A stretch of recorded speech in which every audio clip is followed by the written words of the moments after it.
Okay, so today we are doing a review for the final exam.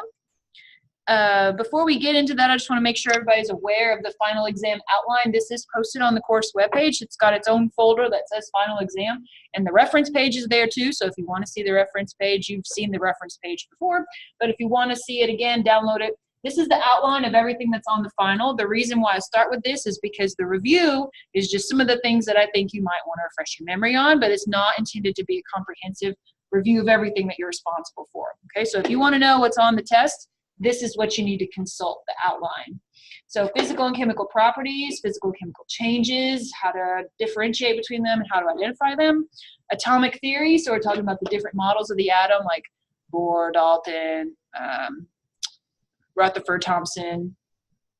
Isotopes, how to calculate number of protons, neutrons, electrons, electron configurations, orbital shapes, and for Intro Chem, the quantum numbers you're responsible for are N and L only. You don't have to do M sub L and M sub S. That's general chem. Chemical reactions, so identifying the types and predicting the products. Balancing equations, formulas, naming, stoichiometry and limiting reagent, empirical molecular formulas. Actually, we didn't cover that this semester, so we can remove that. Oxidation reduction, which is what we did very, very recently. Solution, solvent, concentration, molecular, complete ionic, net ionic equation, solubility, determining if something's going to be soluble. And for acid base, you have pH, pOH, the concentrations of hydronium and hydroxide, titration, conjugate acid base pair, and then gases and the gas laws. All right, so here is our review that we're going to do today. Full electron configuration for calcium requires us to use the periodic table. Or draw a diagonal rule. Just a show of hands, how many of you use the diagonal rule? Is anyone in here using the diagonal rule? I usually have like one person. Most people just do it off the periodic table because it's a lot easier. Right? So you just take your periodic table. These ones I've colored in, what are they? Those are the elements that are what? Diatomic as gases, right? So electron configuration for calcium. Calcium's right here, number 20. So we just start 1s 2, 2s 1 2 2, 2p 1 2 3 4 5 6. Go down to the next 3s 1 2, 3p 1 2 3 4 5 6, 4s 1 2 gets me to calcium. And you can always check your work by consulting periodic table, right? Did you go all the way to get to calcium? Also, you can confirm calcium has 20 electrons. All of these should add up to 20. Any questions on number 1, electron configurations? That was from the beginning of the semester. Okay, noble gas electron configurations. What do you do there? How do you do a noble gas electron configuration? You have to use a shortcut, right? So cobalt's number 27.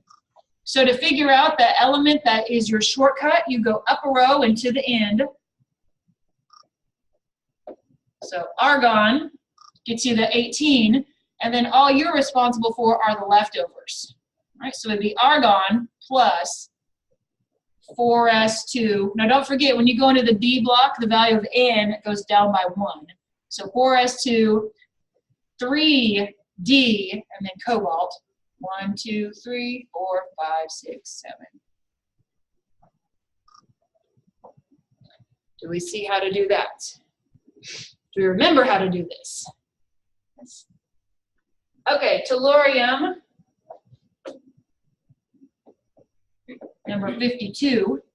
So if I asked you to do tellurium, the full and that would take a while, right? That's a lot of space. But we can shorten it by using the noble gas shortcut. So we go up a row into the end, so that's krypton. And then all I'm responsible for are the leftovers. So this would be krypton 5s2, 4d, and then we go all the way through the D block, 4d10, and then 5p, 1, 2, 3, 4. Do we remember how to do the noble gas shortcut? Now on the exam, if I say write the electron configuration and I don't specify either full or shortcut, you can give me either one. Okay, but if I specifically say give me the full, then I'm looking for the full, and if I specifically say give me the shortcut, then I'm looking for the shortcut. Does everyone understand how to do both of these? Remember how to do this? This was from the very beginning of the semester. I think we did this in what, 3 maybe? Earlier in the semester. Okay. Let's do conversion factors. I'm gonna give myself some space here. Go. Convert 2.5 liters to milliliters, microliters, and kiloliters. So let's do some conversions. Cursor out of my face. Okay, this one we've done a bunch of times. 2.5 liters. How many milliliters are in a liter? 1,000, right.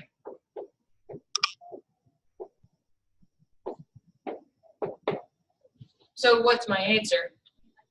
Right, it's just 2.5 times 10 to the third. Okay, microliters. Do you remember this one? 1 liter is equal to how many microliters? 10 to the 6th, right? So this is just 2.5 times 10 to the 6th microliters. And then kiloliters, the spell check doesn't like kiloliters. 2.5 liters times 1 liter is how many kiloliters are in 1 liter? Or you could say how many liters are in 1 kiloliter. It worked the same way.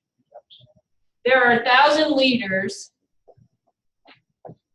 in 1 kiloliter, or you could say 1 liter is equal to 10 to the negative third kiloliters. Either way, you're going to get the same number.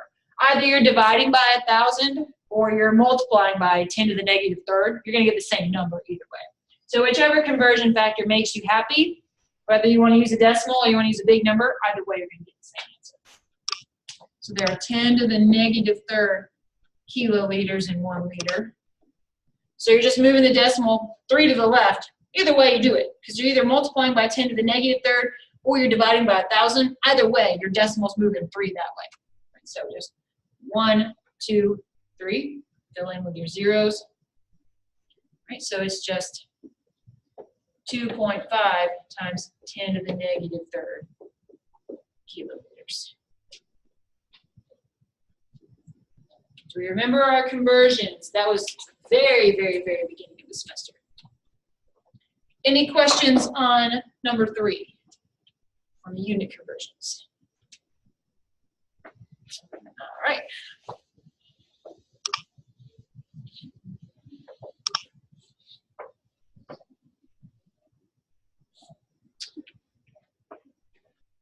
Let's go to some orbitals. Again, this is stuff we did back at the very beginning of the semester. List the values of N and L for 3p orbitals. So if you've forgotten this, you might want to commit this to memory. For L, because remember, N is just the number in front, but L has values. So 0, 1, 2, 3, those are the values of L for S, P, D, and F orbital. So N is just the value in front. So what would N be for 3p? It's just 3. And I write L in cursive so you don't think I'm writing the number 1. What's the value of L? 1. Right. So this is something you need to remember.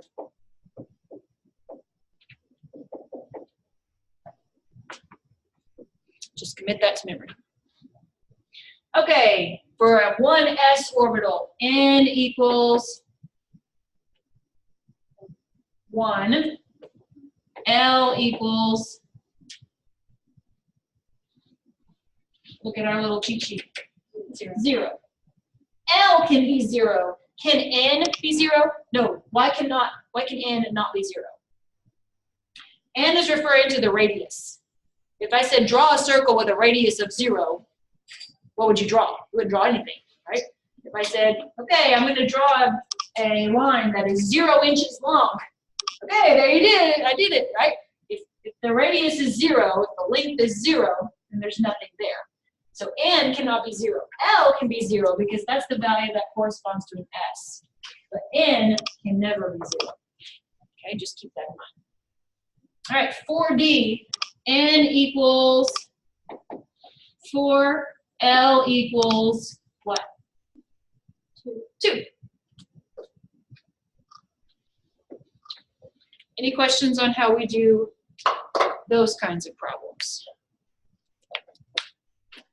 Just remember your little SPDF values to get L, and then N is just the number in front.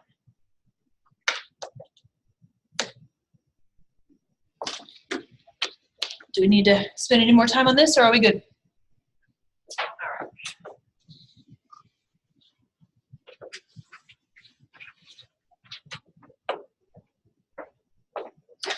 Let's move on to the next one. Give myself some space. What are isotopes? Who remembers the definition of an isotope? What is it? Variations of the same element. Okay, so they are atoms of the same element, yes.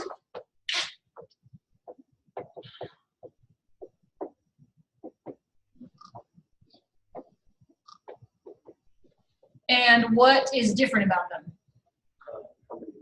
Right, with different number of neutrons.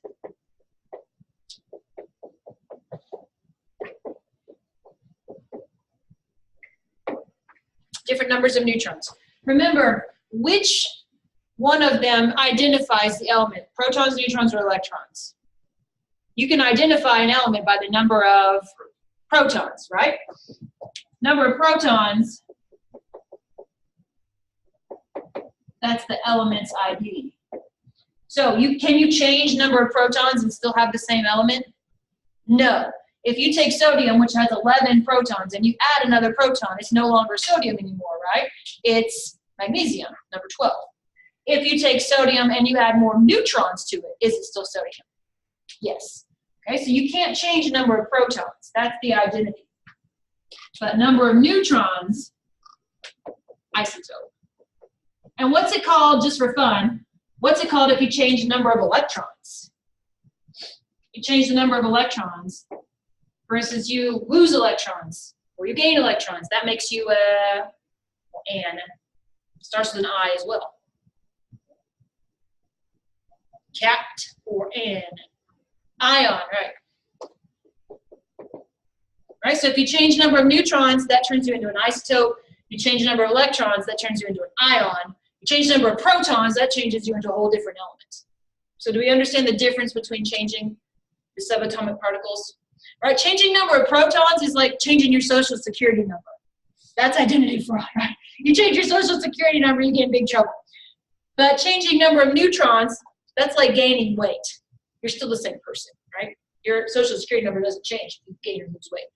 Same with ions, right? Maybe that's more like changing your mood, positive or negative. But these two don't change your identity, right? Changing your social security number, that does change your identity.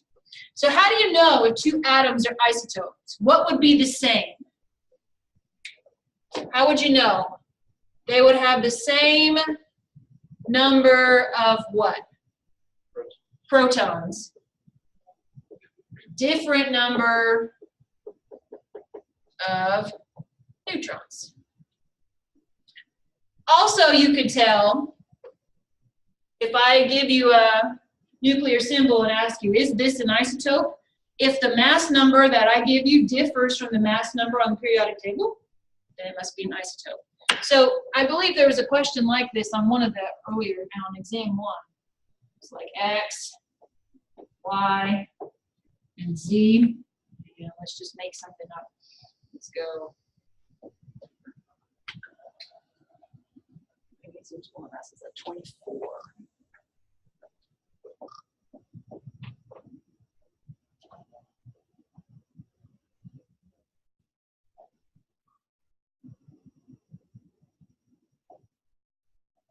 There's something similar to this on one of the exams.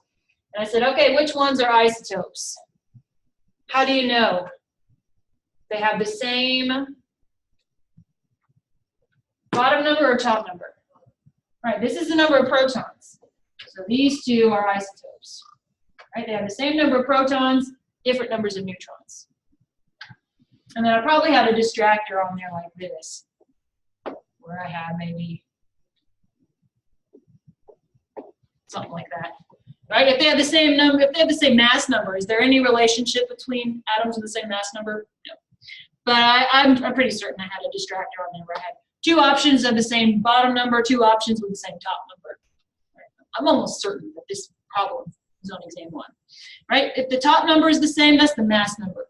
No relationship. That's like, you know, having a person who weighs the same as you. Congratulations, you have the same mass, right?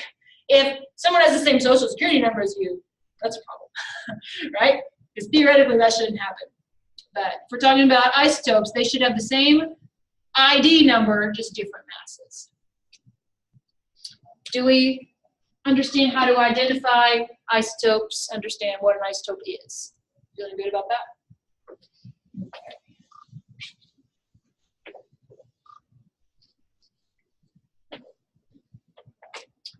What does an orbital represent in the quantum mechanical model of the atom?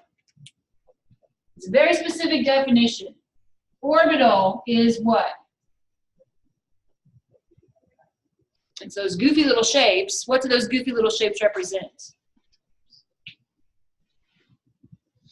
We drew them to represent what? What are we trying to represent there? Electrons, right, electrons. So an orbital is an area where what? I'll give you the start. It's an area where we're talking about electrons. Electrons move. So it's an area where kinda getting close. If I said, let's talk about kids. Little children. And I said, okay, what are the areas of campus where it is highly likely that you will find a child, little kid? You would circle the area of campus where the daycare is, right? That's highly likely that you'll find a child there. Is it very likely that you're going to find a child in main hall? Probably not, right? So electrons are the same way. Orbitals are areas where it is most likely to find an electron. Because we can't know precise locations of electrons, but we know the areas where it is most likely to find electrons. I think your textbook uses the analogy of an apple tree. You're looking at an apple tree, and you say, okay, where is it most likely that you'll find an apple? On the ground, there's a high probability, right? 15 miles away, yes, it's possible that you'll find an apple. It fell into the river and, you know, went down the river. But is it highly likely? Not really. Right? So orbital is a three-dimensional area in space where it is highly likely to find an electron. Most likely to find an electron. And that's where those shapes come from. That represents three-dimensional space where it's most likely to find an electron. Does this make sense? Remember this now? Okay. Let's do some drawings. Draw a 2p and a 5p orbital and explain how they differ. So you could actually draw these on the same set of axes because they're easily drawn. What shape does a p orbital have? Like a dumbbell or a figure 8, however you're drawing it. So you could draw it going up and down. You can draw it left to right. You can draw it diagonally. Just matters, doesn't matter, right? Because you can either draw it on X, the Y, or the Z. So how do I represent a 2 versus a 5? The 2 would be smaller, and how would you quantify that to tell me? 2 would just go out 2 units, right? Just count 2 off. And then how far would you count out for the 5? You just count out 5. 1, 2, 3, 4, 5. 1, 2, 3, 4, 5. Right, so this one is the 2p, this one is the 5p. And how do they differ? Which one has a higher probability of containing electron? The 5p, right? Think about like playing darts. Which dartboard are you more likely to hit? Right? A big one or a itty bitty tiny one? Okay, so the only difference is the value of n, the size. They have the same value of L, they have different values of n, different sizes, different radius. Any questions on number 7? And you could have drawn it going up and down or diagonally. If you wanted to draw them on separate axes, that would be fine too. Just make sure you use your tick marks to show me how big, right? Because if I'm grading your 2p and then I grade the person after you use 2p, and yours is this big and the person next to you is this big, I have no way of quantifying that. What's big to somebody might be little to somebody else. So just use tick marks to show me that you know it goes out to. Okay, that way scale doesn't matter. Okay, let's do some Sig Fig calculations. Carry out following and round to the correct number of Sig Figs. What's the rule for Sig Figs when you're adding? The least number of what? Not Sig Figs, but decimal places, total decimal places, right? So you punch it in your calculator, 2.939 plus 6.26. Now my calculator spits out, because my calculator doesn't know anything about Sig Figs, 14.199. But I've got to round that to the least number of decimal places if I'm adding. So that means that I can only keep 2 decimal places, right? Because that's the least number of decimal places here. So what's my final answer? 14.20. That 2 is, that 0 is significant because of the decimal place. All right, let's do the next one. 2.4 minus 8.321. My calculator doesn't know anything about Sig Figs. It just tells me the number, 5.921. But I can only keep, for addition and subtraction, the least number of decimal places. So what is my final answer? Does that 2 round that up? No, so it would just be negative 5.9. Do we see how to do part B? And then for C, 2.333 plus 1.56 minus 0.29. Yeah, my calculator doesn't know anything about Sig Figs. It just tells me the answer, 3.603. How many decimal places can I keep? 2, right? Because this one's got 2 decimal places, this one's got 2 decimal places. So my final answer is 3.60.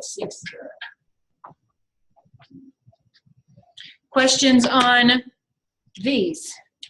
Remember, for addition and subtraction, it's the least number of decimal places. You only look at decimal places for addition and subtraction. All right, for the next problem, we're going from kilograms to milligrams. Can you do that in one step? You can't do that in one step, right? You'd have to go kilograms to grams and then grams to milligrams. You have to do 2 calculations. So 42 kilograms. So there's how many grams in a kilogram? Or how many kilograms in a gram? Either way you do it, right? 1 gram is equal to 10 to the negative 3rd kilograms, or 1,000 grams equals 1 kilogram. Either way you do it, you're going to get the same answer. So either you're multiplying by 1,000 or you're dividing by 0.001. Either way, you're going to get the same value. So whichever one you prefer makes no difference to me. We used this one last time, so let's use this one this time. There are 10 to the 3rd grams in 1 kilogram. And now we're in grams, we got to convert grams to milligrams. 1 gram is equal to how many milligrams? There are 1,000, right?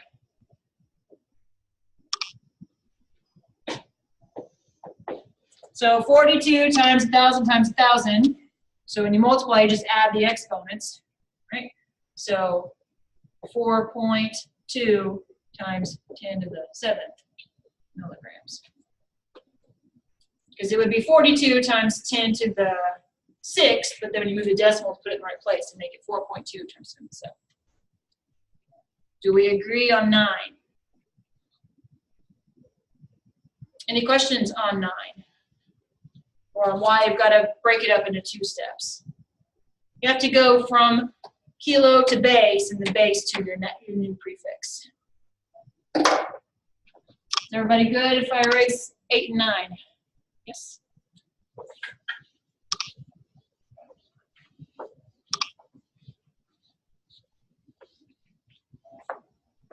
Okay.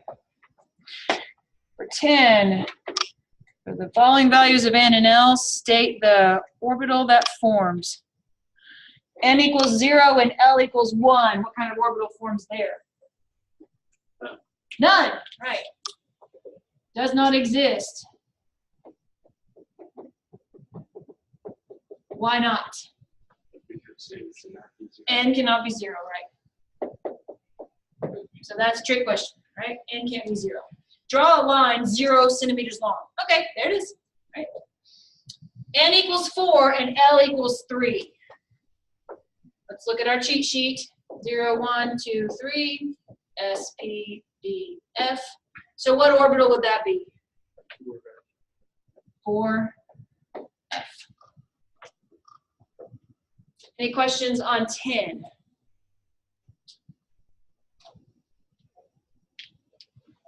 All right.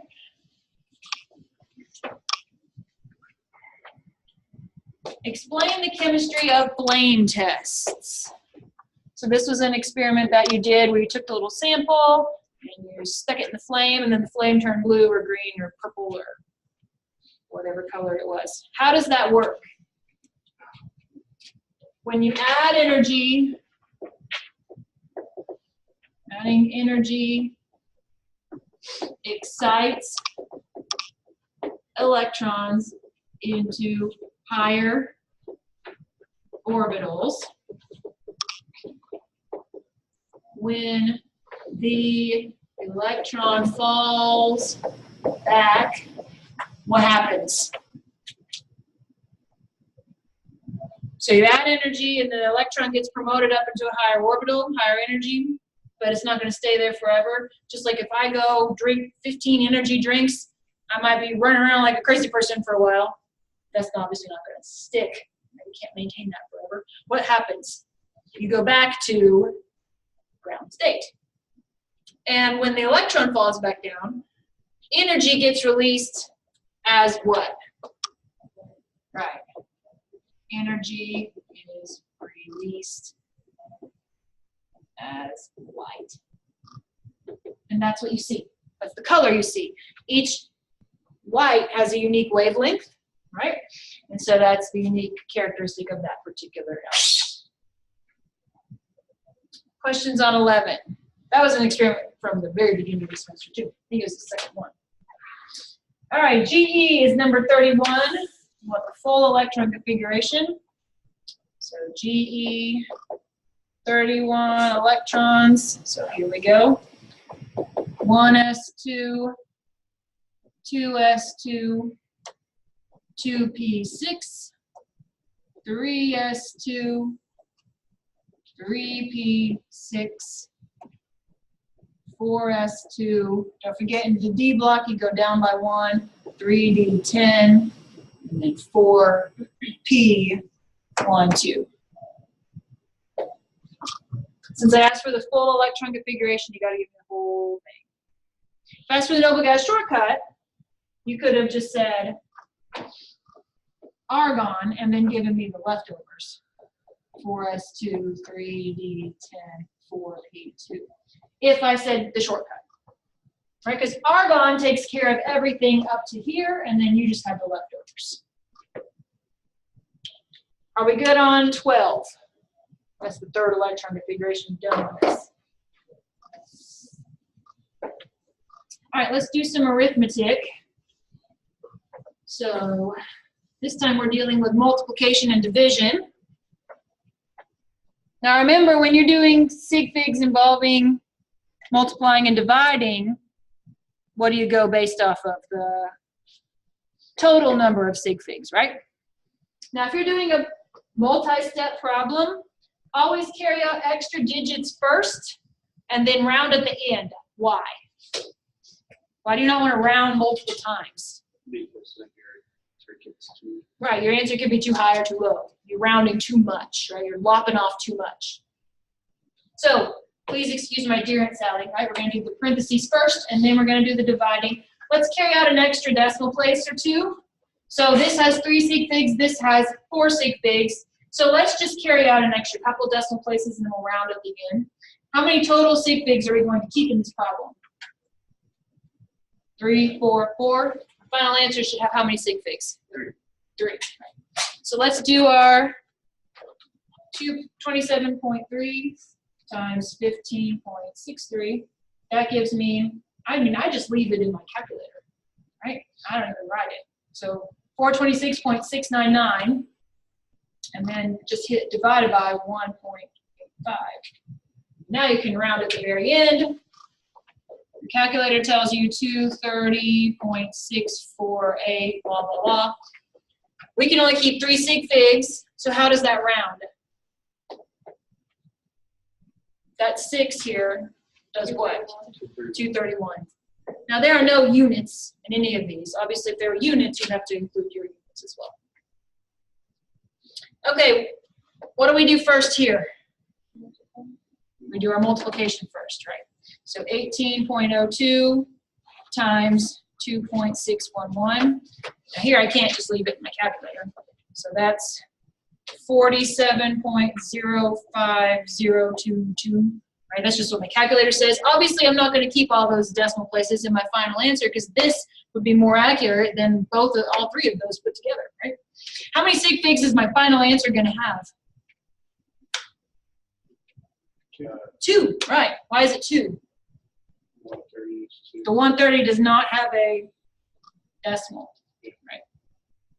All right, so 130 divided by 47.0502. My calculator is going to spit out 2.763, blah, blah, blah. I can only keep 2 sig figs, so what's my final answer?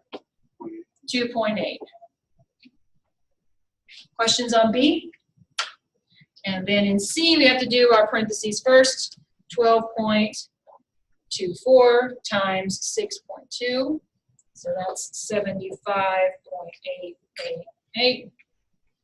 Now we're going to divide that by this quantity. So I can enter parentheses in my calculator. 17.29 times 3.1. I got 1.415847. How many sig figs can I keep in my final answer here?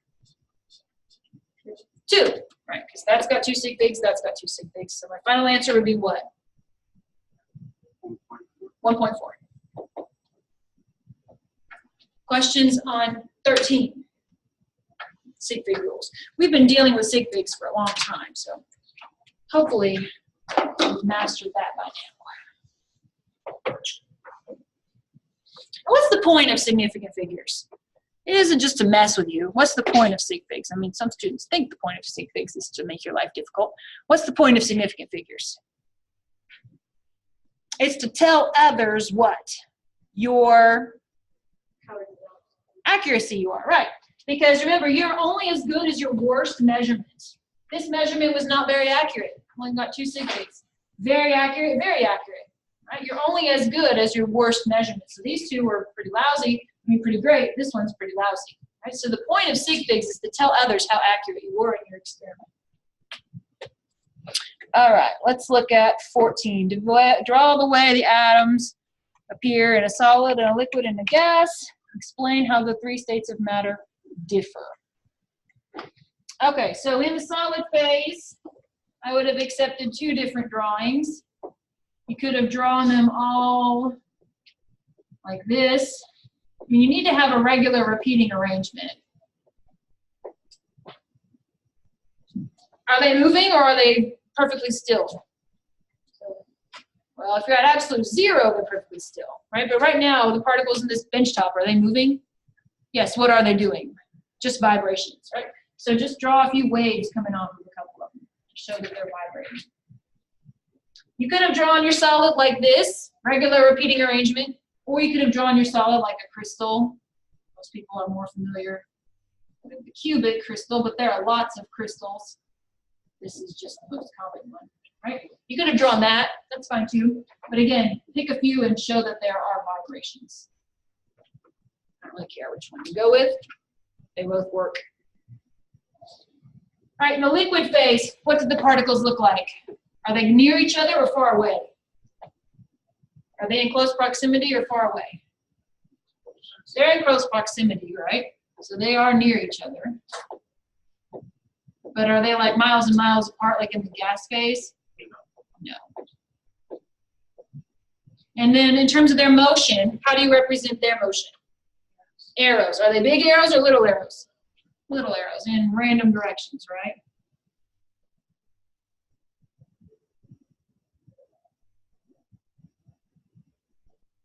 Particles in the liquid phase. And then in the gas phase, what do we have here? Far apart. Gases are mostly empty space. And then how do you represent their motion? Big arrows. Questions on this one? So if we were going to explain how they differed, these are in close proximity, rigid arrangement. We call that a crystal lattice. Here they're in close proximity as well. More movement. Oh, here we only have vibrations only. Here we have far apart. Lots of motion. High energy. Right?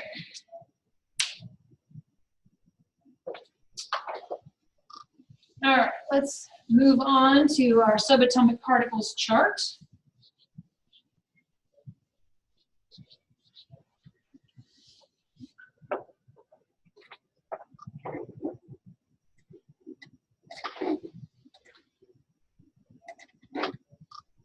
All right.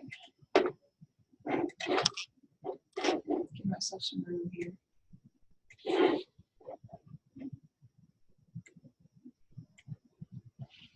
All right, completing our chart. How do you identify the element?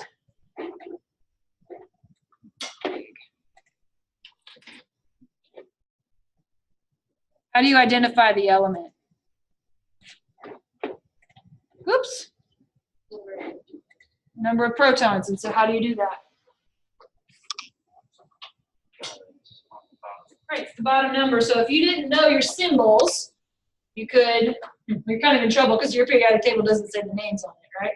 This is number 25. What is Mn? Manganese. So the element's manganese. How do you get number of protons? Bottom. How do you get neutrons? Right, that's just set up for you to subtract. So that's just 30. How do you get electrons? Does this have a charge? Is it Mn plus 2? So how do you get electrons? It's the same as protons, right? What if it was, just for fun, manganese 2 plus? What would it be then? It's lost 2 electrons, so what would it be? 23, right? So if it's got a charge, you would need to subtract that out. But this doesn't have a charge, so you don't need to worry about that. Hyphen notation, you write the name. Then you put a dash, and then is it the atomic number or the mass number? Mass. It's the mass number, right. The reason why it's the mass number is because if it was the atomic number, every isotope would have the same hyphen notation. Right? Think about carbon 11, carbon 12, carbon 13, carbon 14. right? It's the mass number, not the atomic number. Because if it were the atomic number, it'd just be atomic number, 6, 6, 6, 6, 6, 6. They're the same. Okay, element number 50. We just look it up on our periodic table. Element number 50 is what? 10. All right, let's make our nuclear symbol first. 10 has an atomic number of 50. And the mass number, we just round to the nearest whole number. So that's what? 119. Symbol is SN. So how do you get neutrons? Subtract this from this. So what do you get? 69. Does this have a charge? No. So the number of electrons is just 50. Again, if this had been SN plus 4, right, you would have subtracted.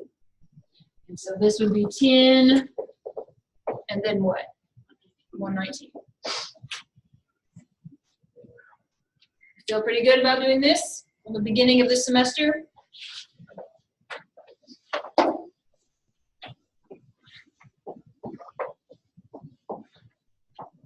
All right.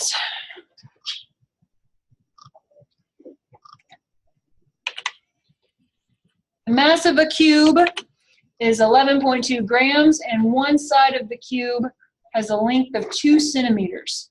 What is the density of the cube rounded to the correct number of Sig Figs? So a cube means all of the sides are equal, right? That's the definition of cube. One side is 2 centimeters. And we want to know density. You're given the mass is 11.2 grams. What's the formula for density? Right, mass over volume. So we've got the mass, 11.2 grams. How do we get the volume? How do you get the volume? Right, volume of a cube is just this times this times this. Since they're all 2,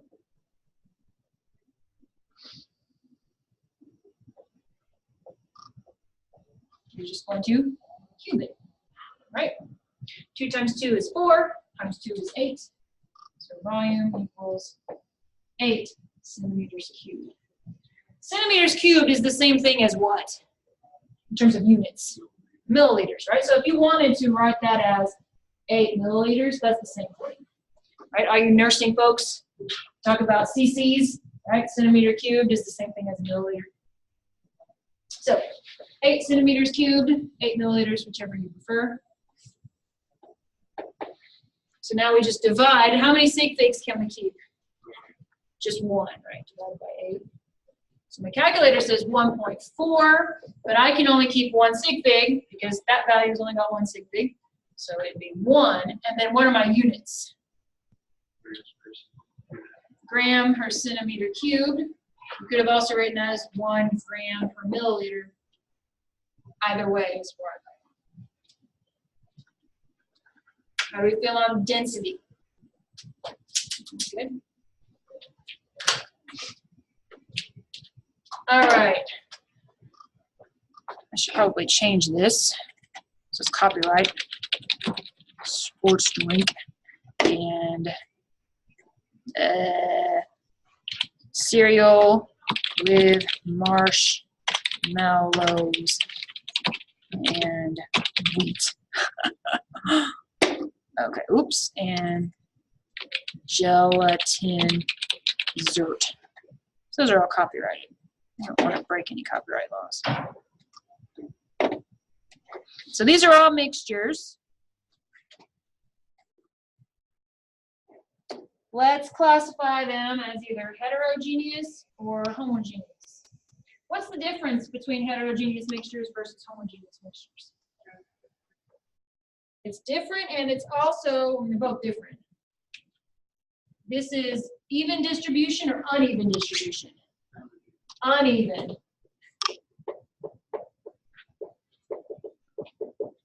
And this one is what? Even distribution. Okay, so if we're talking about a sports drink, assuming you're not spitting into it like my 2-year-old does, would that be heterogeneous or homogeneous? That would be homogeneous or homogeneous, right?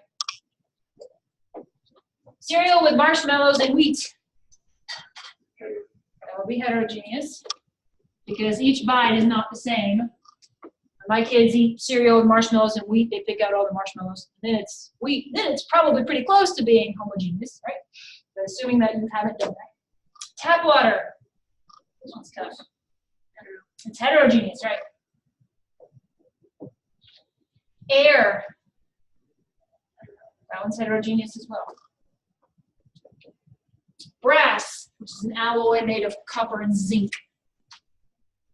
That one's homogeneous, right? Because if you're looking at a brass doorknob, can you see where the copper is and where the zinc is? Potting soil, that one's heterogeneous.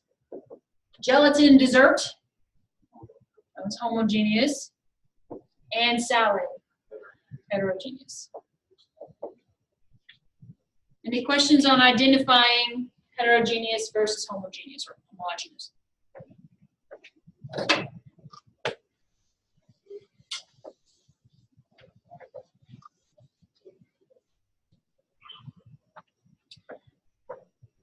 Okay, let's do another density problem. What is the mass of an object that has a density of 1.536 kilograms per liter and a volume of 78.42 liters? So density is equal to mass over volume. We're solving for mass. So do we have enough information to do this? Yes, we do. So we can just plug in 1.536 is equal to m over 78.42. So how do we get rid of the 78.42? Right, times 78.42 times 78.42. So m. Now, in terms of our Sig Figs, how many Sig Figs are we keeping? This has got how many? This one's got how many? So we're keeping 4. That one's easy. So 78.42 times 1.536. My calculator says 120.45312, which it cannot be because this is way more accurate than both of these two values. So obviously that's not correct. What's my answer? 120.5. And what are my units? This is kilograms per liter. This is liters. So what is the unit of mass going to be? Kilograms, right. Just think about it. How do you get kilograms per liter if kilograms is on top? Right, so don't forget your units here. All right, last one. Classify the following as chemical change or physical change. What's the difference between chemical and physical change? What's the difference? Which one changes the composition of the matter? Chemical changes the composition of the matter, right? Does a physical change alter the composition? No, not at all.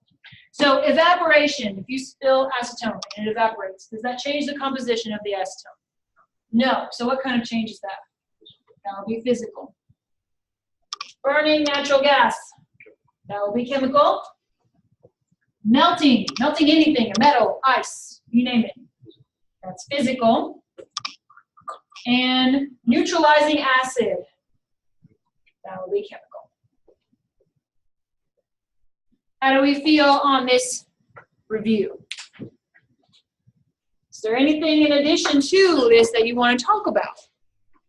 Now, like I said, this doesn't include stuff, that most recent stuff that we've done, because I figured that's probably pretty fresh on your memory, right? So there's no gases on here, there's no acid-base stuff on here, there's no redox stuff on here. This is stuff from earlier in this semester. There's no stoichiometry on here, there's no limiting reagent on here, right? So all that stuff is still fair game for the test. These are just things that I picked from the way beginning of this semester that I thought you might want the biggest brush up on. Okay, so don't forget about all the other stuff too. Stuff from exam 2 and exam 3 is on the exam as well, plus stuff that we've done in between exam 3 and now. So is there anything else about that stuff you want to talk about? So this is our only day of reviewing since we're doing the lab the next time we meet. Do we need to do anything on stoichiometry, solutions, complete ionic, net ionic, redox, acid base, any of that stuff. So you all feel pretty good about that. All right, if you feel good about all that stuff, then this is where we'll end for today, and I will see you for lab.